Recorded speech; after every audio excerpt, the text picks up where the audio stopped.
Hello learners. So today we will study our first chapter of physics, sky vision, class 8, and this is the third part of the sky vision. So this is our last part, and in this part we will study about comets, asteroids, meteors and meteorites. Okay? So let's start, dear students. Constellation. What is constellation? Constellation, a group of stars that has a recognizable shape is called constellation. बच्चों, हमने इसके पहले क्या पढ़ा? What is a star? So first of all, star क्या है आपकी? एक सेलेशियल बॉडी है, सेलेशियल ऑब्जेक्ट है जो आपकी खुद की लाइट जिसके पास होती है, खुद की लाइट एमिट करता है. बट स्टार्स हमसे इतनी दूर हैं कि उनकी लाइट सनलाइट के कंपैरिजन में हमें कम दिखाई देती है. ओके, बट एक्चुअल में जो आपके स्टार क्या हैं, वो ल्यूमिनस ऑब्जेक्ट है और उनके पास खुद की लाइट्स होती है. तो ऐसे हमारे स्काई में इतने सारे स्टार्स अवेलेबल हैं, तो उनमें से कुछ स्टार्स ऐसे हैं बेटा जो एक पर्टिकुलर शेप में अरेंज होते हैं, और उन पर्टिकुलर शेप को हम क्या बोलते हैं? Constellation. Okay, so earth rotates on its axis. This makes most constellation appear to rise in the east and set in the west during the night. तो अर्थ जब अपने एक्सिस पर रोटेट करती है तो वो क्या देखती है ना, कि हम क्या देखते हैं कि बहुत सारे जो ऐसे कॉन्स्टलेशन है, ग्रुप ऑफ स्टार्स है जो बहुत एक पर्टिकुलर शेप में अवेलेबल है, वो ईस्ट में राइज होते हैं एंड वेस्ट में जाके क्या होते हैं? नाइट में सेट हो जाते हैं. ठीक है, वो स्टार राइज होते हैं ईस्ट में एंड वेस्ट में क्या सेट होते हैं. Okay, major constellations are the Ursa Major, Ursa Minor and Cassiopeia. Okay, and one more is there, that is your Kalpurush or Hunter. Okay, so let's discuss one by one each of these. Okay, constellation. Ursa Major, look this picture. This is the picture of your Ursa Major. किसके समान है ये? Saucepan और spoon के समान. ठीक है, और यही उर्सा मेजर हमें किसके बारे में बताता है? Direction of our pole star. Second is your Ursa Minor. ठीक है, इसको हम क्या बोलते हैं? सप्तऋषि. ठीक है, and this is your Ursa Minor and this is Cassiopeia. ये एक चेयर की तरह होता है. Okay, yes, these are the different shapes. अब आप देखिए इतने सारे शेप्स अवेलेबल हैं. इसी के अकॉर्डिंग क्या होता है? आप जो राशियों के बारे में बोलते हैं ना, फॉर एग्जाम्पल कैप्रिकॉन, सेजिटेरियस, और आपकी जो भी है जेमिनाई, एरेस, पाइसेस, तो ये सारी, कैंसर आप बोलते हैं ना मेरी मकर राशि है, तो ये सब इनकी पोजीशन इनके शेप से डिसाइड होती है. यही हमारे क्या होते हैं? कॉन्स्टलेशन. आई बात समझ में? Okay, so what is Ursa Major? Ursa Major Saptarishi तारा. ठीक है, Saptarishi means 7 stars. It is a group of 7 stars forming the shape of a spoon और saucepan. ठीक है, ये मैंने आपको फर्स्ट वीडियो में भी एक्सप्लेन किया था. So it is the combination of or collection of 7 bright stars arranged in a pattern of resembling like big bear. एक बिग बियर भी को कहते हैं इसको. ठीक है, और बिग डिपर भी कहते हैं. ठीक है, उर्सा मेजर का क्या क्या नाम है? Big Bear, Big Dipper and Saptarishi in Hindi. Okay, it consist of 7 stars placed in the form of a dipper. In India it is popularly called the Saptarishi. और इसके जो भी आपकी सॉसपेन के है ना, जो आपके स्टार्स होते हैं नॉर्थ की डायरेक्शन की तरफ, जो 2 स्टार्स होते हैं वो किसको इंडिकेट करते हैं? The direction of our pole star. और पोल स्टार क्या होता है आपका? नॉन मूविंग, एक स्टेशनरी पोजीशन में एक स्टार होता है पोल स्टार, जो हमेशा नॉर्थ के डायरेक्शन में हमें मिलता है. और उसका डायरेक्शन फाइंड आउट करने के लिए किसका यूज करते हैं हम? दिस उर्सा मेजर का. Yes, look this picture. This is the picture of Ursa Major. देखिए बिग बियर की तरह है ये शेप इसका. Okay, next is Ursa minor.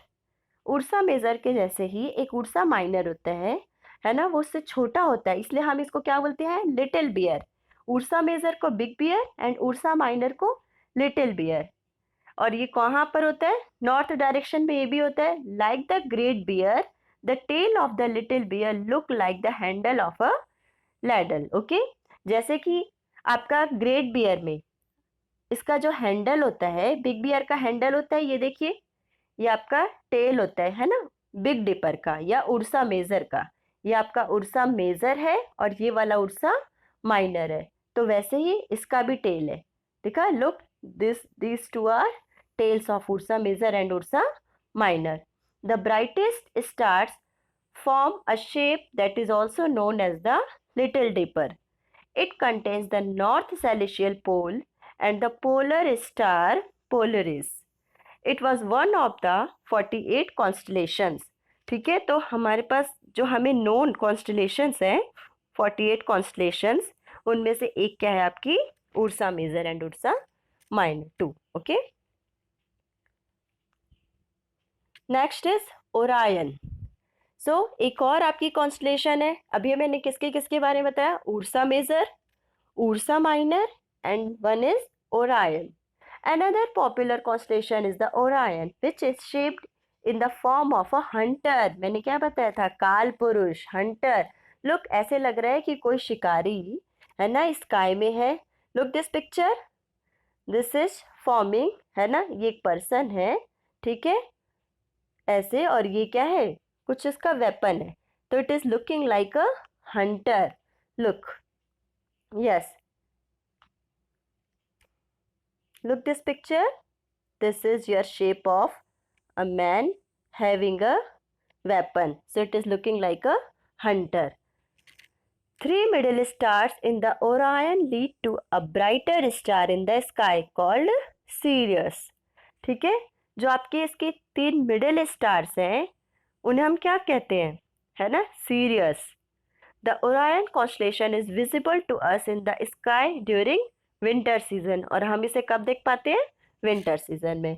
So you have to know little about Orion, Ursa Major, Ursa Minor. Okay, these are our constellations. Other members of solar system, apart from the sun and the planet, the solar system also consists of celestial bodies such as meteors, comets, and artificial satellites. Meteorites are much smaller than asteroids and comets। ठीक है, अभी अभी हमने क्या पढ़ा, देखो, solar system में सन, planets, अर्थ, moon, stars. अब कलेक्शन ऑफ स्टार्स क्या बन गया आपका, कॉन्स्टलेशन। कॉन्स्टलेशन के अलावा क्या क्या है और हमारे सोलर सिस्टम में, लुक, ये सारी बॉडीज, उसमें आर्टिफिशियल सैटेलाइट्स भी आते हैं। नेचुरल सैटेलाइट तो है ही हमारा मून, एंड आर्टिफिशियल सैटेलाइट्स भी होते हैं। Okay, so first asteroids. Asteroids को क्या बोलते हैं हम, क्षुद्र ग्रह, है ना। लुक, ये जो आपकी बैंड दिख रही है ना, लुक दिस बैंड, ये जो इस तरीके से है ना, this is your asteroid belt. Okay, ये तो आपके सोलर सिस्टम है और ये आपके different pics of asteroids. Yes, अब देखिए आपका एस्टेरॉइड्स कहाँ होता है, बेसिकली इसकी पोजीशन होती है, ये देखिए, ये जो ये वाला बैंड है बीच में, ये आपके एस्टेरॉइड्स है, ठीक है। और ये मार्स एंड जुपिटर, ये रहा आपका मार्स, ये देखिए ये वाला मार्स है, ठीक है, और ये आपका है जुपिटर। तो मार्स और जुपिटर के बीच में आपका क्या मिलता है, एस्टेरॉइड बेल्ट। ये दिखाए, ठीक है, ये मार्स है, ये जुपिटर है, and this is your asteroid belt. Asteroids. What are asteroids?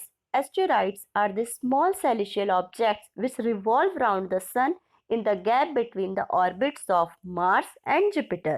तो orbits and Mars के Jupiter के बीच में जो celestial bodies revolve करती हैं, they are called asteroids. This gap is called the asteroid belt. और इस गैप को हम क्या बोलते हैं, एस्टेरॉइड बेल्ट, जिसके बीच में आपके एस्टेरॉइड्स रिवॉल्व करते हैं। Asteroids are also called minor planets. ठीक है, जो हमारे जो 8 प्लैनेट्स हैं हम उन्हें प्लैनेट्स तो बोलते ही हैं, और जो एस्टेरॉइड्स है वो भी क्या है, मार्स एंड जुपिटर के बीच में एक बेल्ट है, वहाँ पे रिवॉल्व कर रहे हैं, उन्हें हम क्या कहते हैं, minor planets. Asteroids are made of rubble. Okay, so look, asteroid hitting the earth. अब ये एस्टेरॉइड क्या करते हैं, देखिए, लुक दिस पिक्चर, ये अर्थ को कैसे हिट कर रहे हैं, है ना, कोलाइड करते हैं, अर्थ को जाके हिट करते हैं, रिवॉल्व करते करते। Next is meteors and meteorites. Yes, what is meteor? A meteor is made up of debris. A meteor enters the Earth's atmosphere at a very high speed. ये अर्थ के एटमॉस्फेयर में एंटर करते हैं बहुत स्पीड से, और जो उनके बीच एक फ्रिक्शन होता है ना, एटमॉस्फेयर के साथ फ्रिक्शन की वजह से क्या होता है, टेम्परेचर इंक्रीज हो जाता है, वो हॉट होते हैं, और क्या होते हैं फिर वो बर्न हो जाते हैं, और बर्न होने के बाद इनके टुकड़े हो जाते हैं, डिसइंटीग्रेट मतलब बहुत सारे वो पार्ट्स में डिवाइड हो जाते हैं। As meteor falls to the ground, अब ये क्या होते हैं, जैसे ही ग्राउंड में फॉल होते हैं, इट ग्लोज ब्राइटली, ये क्या है एकदम ब्राइटली ग्लोइंग करते हुए फॉल करते हैं, इसलिए हम क्या करते हैं इनको शूटिंग स्टार, क्योंकि स्टार की तरह शाइन कर रहे हैं और ऊपर से वो फॉलिंग कर रहे हैं, so they are called shooting star. तो मीटियोर्स क्या होते हैं, आपके अर्थ एटमॉस्फेयर में बहुत ही हाई स्पीड से एंटर करते हैं, और फ्रिक्शन की वजह से उनका क्या होता है, टेम्परेचर रेज होता है और वो बर्न हो जाते हैं और बहुत सारे पार्ट्स में डिवाइड हो जाते हैं। जब ये पार्ट्स में डिवाइड होते हैं तो ये क्या होते हैं, फॉल होते हैं ग्राउंड में, और बहुत ही ब्राइटली ग्लोइंग करते हुए फॉल होते हैं, इसलिए हम इन्हें क्या कहते हैं, शूटिंग स्टार्स। अब मीटियोराइट्स क्या होते हैं, a meteors which does not burn up completely, जो मीटियोर होता है अगर पूरा का पूरा मीटियोर कंप्लीटली बर्न नहीं हो पाया, उसका कुछ पार्ट जो है बर्न नहीं हो पाता है, वो अर्थ के एटमॉस्फेयर में लैंड तो करता है ना, वो क्या कहलाता है आपका मीटियोराइट। जो आपका बर्निंग फॉलिंग पार्ट है वो आपका शूटिंग स्टार होता है, जिसे हम मीटियोर्स कहते हैं, और meteorites are non burning, okay, जो कि बर्न नहीं होता है, they have not completed burned. तो some meteors reach the ground before they burn completely, मतलब वो बर्न ही नहीं हो पाते हैं और वो पहले ही गिर जाते हैं, और वो क्या होते हैं, इवेपोरेट हो जाते हैं, उनका वेपोराइजेशन भी हो जाता है, वो गायब हो जाते हैं। These are called meteorites. Getting? More than 90% of meteorites are of rock. बहुत सारे meteorites क्या होते हैं, किससे बने होते हैं, rock, while the remainder consist wholly or partly of iron and nickel. कुछ meteorites ऐसे होते हैं जो कि निकिल और आयरन से बने होते हैं, बट मोस्टली उनका क्या होता है, 90% पार्ट किससे बना होता है, रॉक से। Yes, look, the next celestial body, it is comet, है ना, so look, this is very beautiful picture. Yes, देखिए ये जो आपका है इस पिक्चर में, ये जो है ये आपके कॉमेट का ऑर्बिट है, ठीक है, ये जो पीछे इस तरीके से बनी है ये टेल है, ठीक है, this is the tail of the comet, और ये उसका फ्रंट है ना, टेल एंड फ्रंट, और इस जो ये पाथ है यहाँ पर क्या करते हैं, कॉमेट आपका रिवॉल्व करते हैं। Yes, tails get longer the larger the closer to a comet gets to the sun. ठीक है, आपकी टेल्स कैसे होती जाती है, लॉन्गर हो जाती है, closer a comet gets to the sun, जैसे जैसे आपकी मतलब टेल्स का जो डायरेक्शन होता है वो आपका टूवर्ड्स टूवर्ड्स नहीं होता है, अवे फ्रॉम द सन होता है, ठीक है। देखिए ये वाले पिक्चर में ये जो सन के टूवर्ड्स है ये इसका हेड है, लेकिन जो बैक साइड है वो सारी जगह उसकी क्या है, टेल है, ओके, सिर्फ यही बता रहे हैं, और ये बता रहे हैं उसका ऑर्बिट है जहां पे आपके कॉमेट क्या करते हैं, रिवॉल्व करते हैं। So we will study what is comet actually. So comets is a celestial object consisting of a nucleus of ice, ठीक है, कॉमेट एक ऐसा सेलेशियल ऑब्जेक्ट है जिसका जो न्यूक्लियस जो सेंटर होता है उसमें आइस एंड डस्ट होती है, ठीक है, and when near the sun a tail of gas and dust particles pointing away from the sun, और उनकी जो टेल होती है ना, वो क्या क्या होता है, उसमें गैस होते हैं, डस्ट पार्टिकल्स होते हैं, और वो सन से अवे पॉइंट आउट करती होती है। इसके पहले मैंने पिक्चर में दिखाया, तो बेसिकली ये किससे बने होते हैं, सेंटर में इनका क्या क्या होता है, आइस एंड डस्ट होते हैं, और इनके जो टेल किसकी किसकी होती है, gas and dust particles. Clear? Comets contain dust, ice, carbon dioxide, ammonia, methane and मोर। तो देखिए इसमें सब कुछ हुआ, आइस भी हुआ, गैसेस भी हुई, for example carbon dioxide, ammonia, methane and more. Scientist to call them snowing, okay, dirt balls, क्योंकि ये कैसी होती है, इसमें आइस होता है और डस्ट भी होती है, इसलिए इन्हें क्या कहते हैं, snowy dirt balls. Icy nucleus which evaporates and gets blown into space by solar wind pressure. So look, जो इसका आईसी न्यूक्लियस होता है, ठीक है, जो उसका सेंटर होता है, विच इवेपोरेट्स, वो इवेपोरेट होता है, मतलब उसका वेपोराइजेशन हो जाता है, और स्पेस में वो क्या हो जाता है, बह जाता है ना, blown into space bye solar wind pressure. जो सोलर सिस्टम में विंड होती है उसके प्रेशर से जो उसका न्यूक्लियस होता है वो इवेपोरेट हो जाता है और स्पेस में ब्लो हो जाता है. Okay, the best known periodic comet is the Halley's comet. तो हेलिस कॉमेट था, ये कब अपीयर हुआ था, 76 ईयर्स के after every 76 years it appears. ये 1986 में देखा गया था. अब नेक्स्ट कब देखा जाएगा, 2062 ईयर में. ओके, मीन्स हर 76 ईयर के बाद हम इस हेलिस कॉमेट को देख सकते हैं. Look, this is the picture of your Halley's comet in 1986. तो देखिए इसमें ये आपका क्या है, इसका न्यूक्लियस है, ठीक है, ये न्यूक्लियस है, ये हाइड्रोजन का एनवेलप बना है, ठीक है. तो दिस इज, ये उसकी टेल है, ये वाली क्या है, ये तीनों टेल है, और ये उसका क्या है, उसका हेड है, like that. Okay, so this is the picture of your Halley's comet. So all light is reflected from the sun. जो आपका कॉमेट होता है ना, no light of its own, इसके खुद की लाइट नहीं होती है. जो सनलाइट आती है ना उसी को ये क्या करता है, कंप्लीटली सनलाइट को रिफ्लेक्ट कर देता है, इसीलिए ये इस तरीके से आपको कैसे दिखता है, shining. Getting? So look this picture, Aryabhata, Bhaskara 1, what are these? So मैंने क्या बताया था आपको कि हमारे सोलर सिस्टम में आर्टिफिशियल सैटेलाइट्स भी आते हैं, नेचुरल तो बॉडीज आती हैं सारी, क्योंकि हमारे वो क्या है, apart from solar system there are many celestial objects are there. So these are artificial satellite. artificial satellite क्या होते हैं, मैन मेड सैटेलाइट्स होते हैं जो हमको वेदर फोरकास्टिंग या जो भी हमारे सीजन से रिलेटेड या हमारे जो एटमॉस्फेयर में क्या होने वाला है इन सब के बारे में हमें क्या देते हैं, इंफॉर्मेशन प्रोवाइड करते हैं. इन सैटेलाइट्स के थ्रू ही हम क्या करते हैं, आप लोग पूरे सीरियल्स चैनल्स ये सब सैटेलाइट से ही ऑपरेट हो रहे हैं.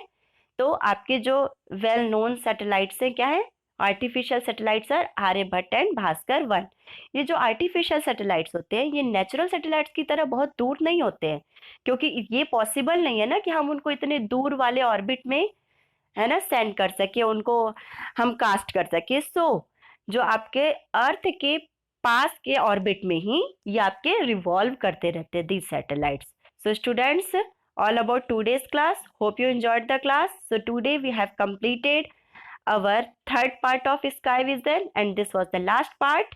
So our sky vision is completed. Okay. Thank you class.